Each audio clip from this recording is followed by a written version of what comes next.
It's amazing to have you online today. My name is Ayo Afuye. I'm the senior leader of Vessels of Virtues Media.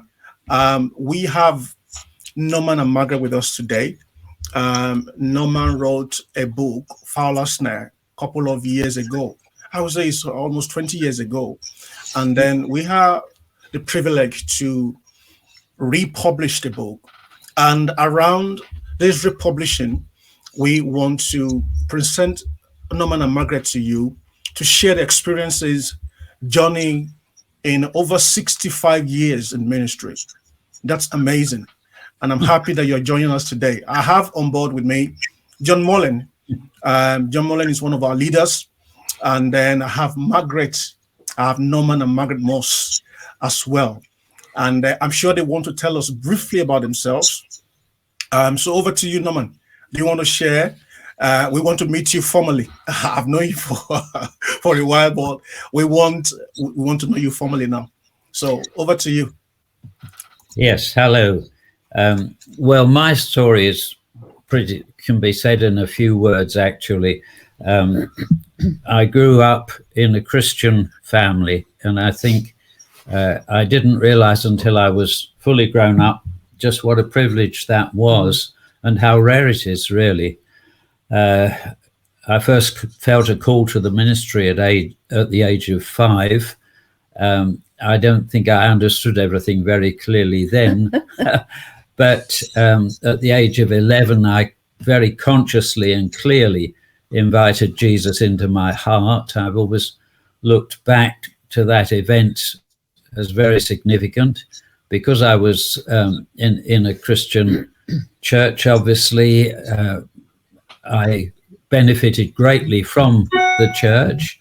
I applied to go to Spurgeon's College, and they said to me that I would do better if I had a year's experience of the pastorate before going into college. So at the age of 22, I was on an island off Cornwall called the Scilly Isles. So I was the Scilly pastor, and for a whole year, I had full responsibility and virtually no oversight. I then went into college where, of course, as well as being instructed over 4 years, we continued in ministry, traveling to different places to preach and that kind of thing.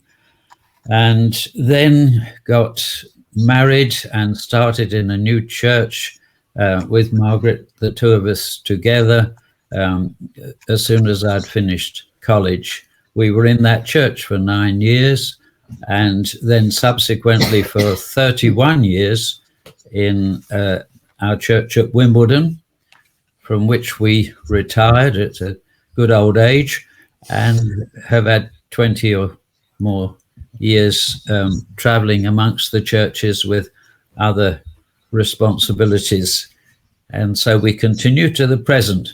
But Margaret's story is so very different that I've asked her to take a bit more time in telling you about it, because I think it will be very helpful to some people. Margaret, Well, hi. Yes, I wasn't brought up in a Christian home. When I was 2.5, and my brother was 3.5, and my sister was 6 weeks old, my mother died.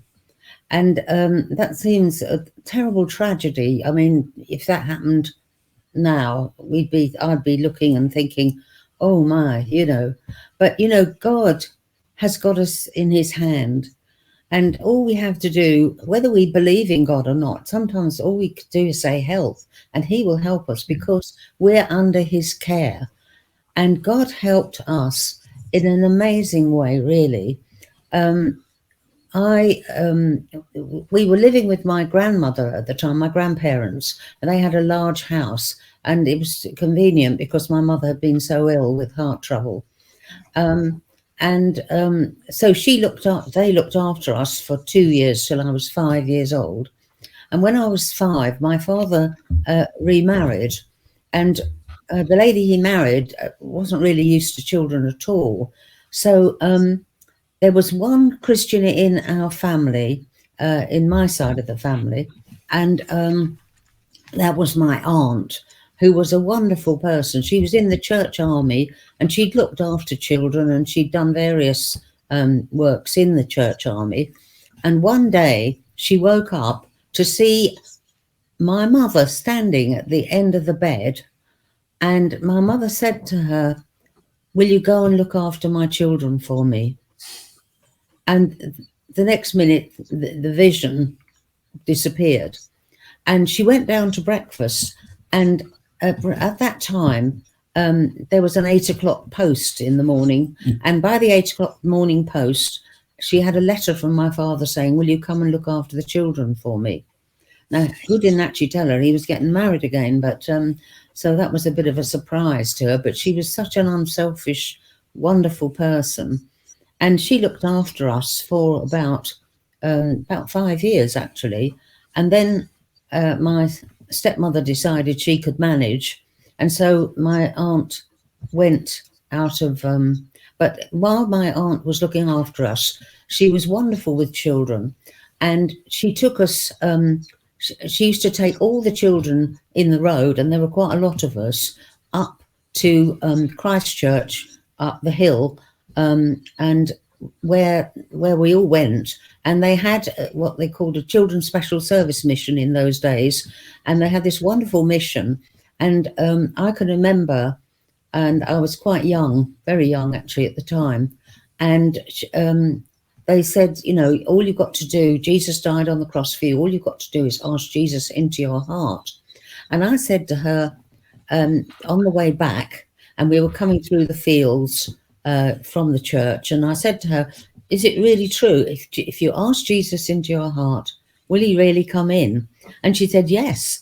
So I stood back from all the other kids, and I can remember I could go to the spot where I did. I said, "Lord Jesus, would you come into my heart today?"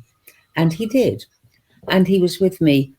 Well, he's been with me ever since. And I just praised God for that. And then later, my aunt decided to join the Baptist church because she believed in believers' baptism. And so consequently, all these kids that were going up to the Anglican church came down the hill to the Baptist church, where I met my beloved at 9 years old. And so, you know, God's got his hand on your lives. It's just wonderful, really, how he does that. Regarding a career, I just felt called to the, to follow the Lord and to serve the Lord all my life. And I thought, I felt called to be a nurse when I was about 8 or so. And I thought the Lord was saying, well, and you'll have to be a missionary. You're going to be a missionary. Because actually in those days, girls, you know, wanted to, if they wanted to serve the Lord, you usually went on the mission field or something. Anyway,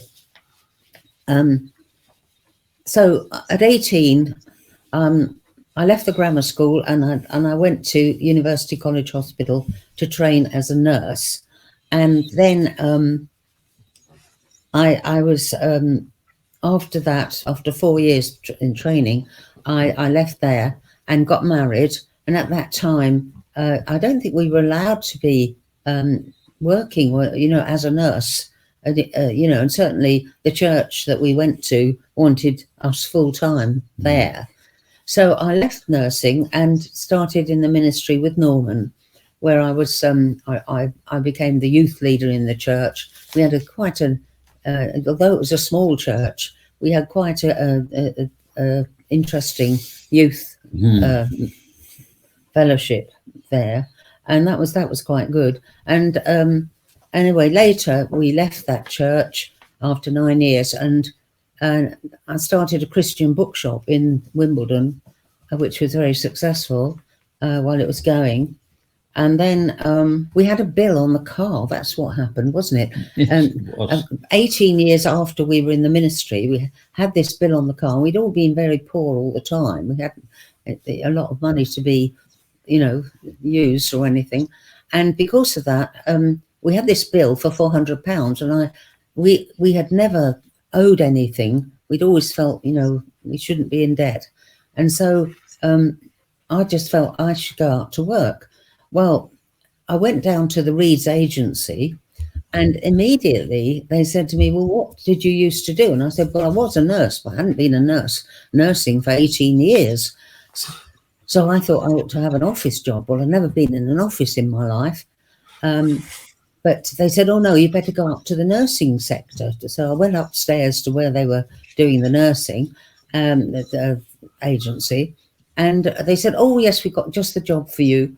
You got, and they sent me to this residential home for older people.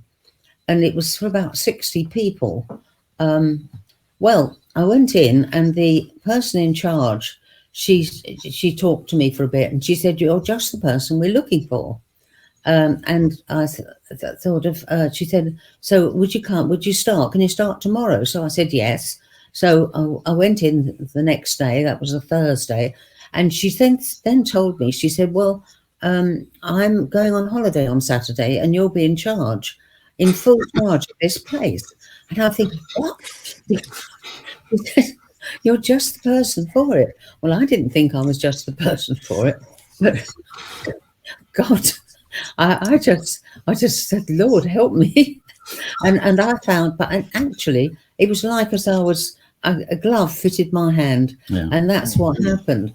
And after that, I just so loved doing this, because I felt, I just feel we're in this world to make things better for people.